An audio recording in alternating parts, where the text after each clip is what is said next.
Hello विद्यार्थियों, हमारे भारत के महान सपूतों, आप सभी लोग कैसे हैं? हम भी अच्छे हैं। और इसी के साथ आप लोगों को आज कक्षा 10 में आने वाले संभावित 8 प्रश्नों को हम पेश करते हैं।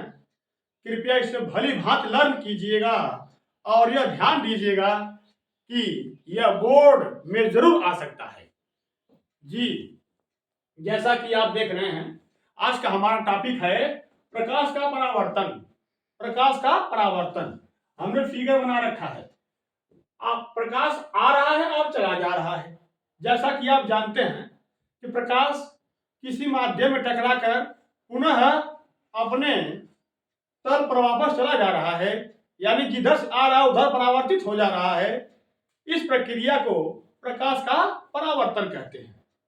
याद रखिए बच्चों, जैसा कि प्रकाश आ रहा है, किसी तल से टकराकर पुनः अपने उसी मार्ग पे वापस चला जा रहा है, अतः इस प्रक्रिया को प्रकाश का परावर्तन कहते हैं।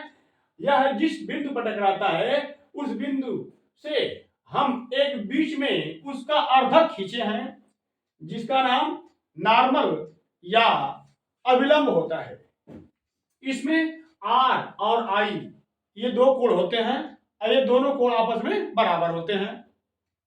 जैसा कि आपके सामने फिगर बना हुआ है, इस फिगर से भली भांति आप समझ सकते हैं कि आपतन कोण, परावर्तन कोण, आपतित किरण, परावर्तित किरण, आने वाले को आपतित किरण कहते हैं तथा जाने वाले को परावर्तित किरण कहते हैं। और इस प्रकार से प्रकाश किसी माध्यम से आकर टकरा करके और पुनः उसी माध्यम में वापस चला जा रहा है, अतः इस प्रक्रिया को प्रकाश का परावर्तन कहते हैं।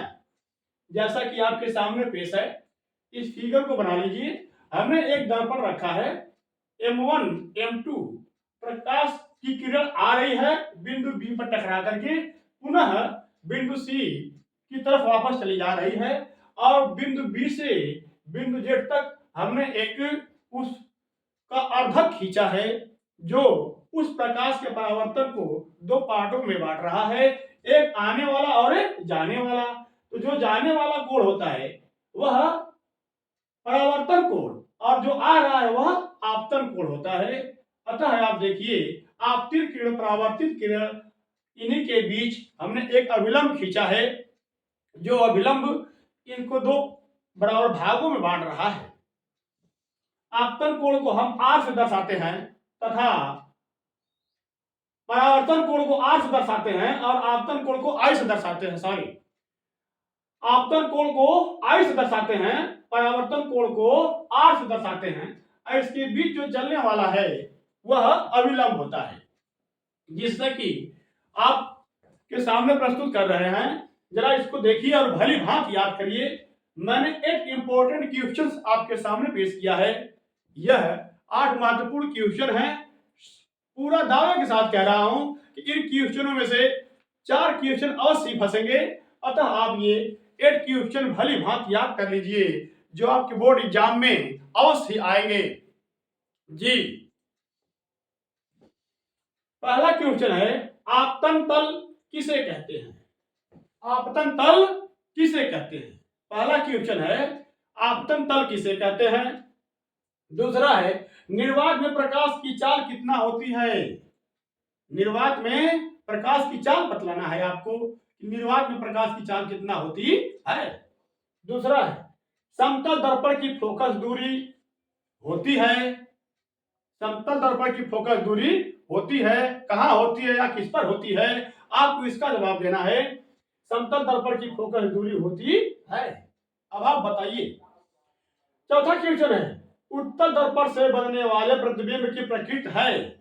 उत्तल दर्पण से बनने वाले प्रतिबिंब की प्रकृति है, क्या है, कैसी है, क्या होगी? अब आप सोचिए कि अब आप क्या दिया जाए। पांचवा क्वेश्चन है, अवतल दर्पण से प्रतिबिंब सदैव बनता है। कहां बनता है, कैसा बनता है? अब आप सोचिए कि क्वेश्चन क्या किया गया है।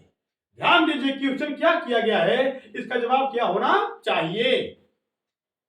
छठवां क्वेश्चन है, किसी वस्तु से बड़ा आभासी प्रतिबिंब बनाने वाला दर्पण, यानी हमें उस दर्पण का नाम बताना है जो दर्पण किसी वस्तु से बड़ा आभासी प्रतिबिंब बनाने वाला दर्पण होना चाहिए। वह कौन सा दर्पण हो सकता है? अब आप ध्यान दीजिएगा। समतल दर्पण द्वारा निर्मित प्रतिबिंब का आवर्धन होता है। याद रखिए, समतल दर्पण द्वारा मैं पूछा हूं, समतल दर्पण द्वारा निर्मित प्रतिबिंब का आवर्धन होता है। अब कितना होता है, क्या होता है, उसको आप समझिए कि क्वेश्चन क्या किया गया है। 8वां क्वेश्चन है, फोकस दूरी एवं वक्रता त्रिज्या के बीच संबंध क्या है? बतलाया गया है फोकस दूरी एवं वक्रता त्रिज्या के बीच संबंध क्या है। अब आप सोचिए कि जवाब क्या दिया जाए कि परीक्षा में 1 अंक प्राप्त हो जाए। याद रखिए, संभावना है पूरा क्वेश्चन आ सकता है, बिल्कुल दावे के साथ कह रहा हूं। प्रकाश के परावर्तन से रिलेटेड इन 8 क्वेश्चंस में से सभी क्वेश्चन पे मेरा ध्यान जा रहा है कि यह आ सकता, वह आ सकता, यह आ सकता है। अतः मैंने 8 क्वेश्चन आपके सामने इंपॉर्टेंट महत्वपूर्ण पेश किया है। आप ध्यान से देखिए और क्वेश्चन को उतारिए और इनका आंसर क्या बन रहा है, भली भांति उसको लर्न करके बोर्ड एग्जाम में जाइए। प्रकाश का परावर्तन, 8 इंपॉर्टेंट क्वेश्चन। आपतन तल किसे कहते हैं? दूसरा है, निर्वात में प्रकाश की चाल कितना होती है? तीसरा, समतल दर्पण की फोकस दूरी होती है। चौथा, उत्तल दर्पण से बनने वाले प्रतिबिंब की प्रकृति है। 5वां क्वेश्चन, अवतल दर्पण से प्रतिबिंब सदैव बनता है। 6वां क्वेश्चन, किसी वस्तु से बड़ा आभासी प्रतिबिंब बनाने वाला दर्पण है। समतल दर्पण द्वारा निर्मित प्रतिबिंब का आवर्धन होता है। लास्ट क्वेश्चन, फोकस दूरी एवं वक्रता त्रिज्या के बीच संबंध है। गाइस, भली भांति 8 क्वेश्चन याद कर लीजिए। मैं दावे के साथ कह रहा हूं कि ये 8 क्वेश्चन में से 4 क्वेश्चन अवश्य फंसेंगे आपके बोर्ड एग्जाम में।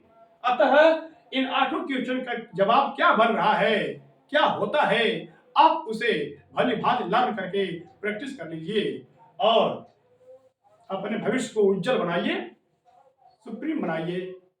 ओके गाइस, अब आप लोग पूरी वीडियो देख करके भली भांति क्वेश्चन याद कर लीजिए, सब्सक्राइब कीजिए, लाइक कीजिए, शेयर कीजिए और कमेंट भी कीजिए। जय हिंद, जय भारत।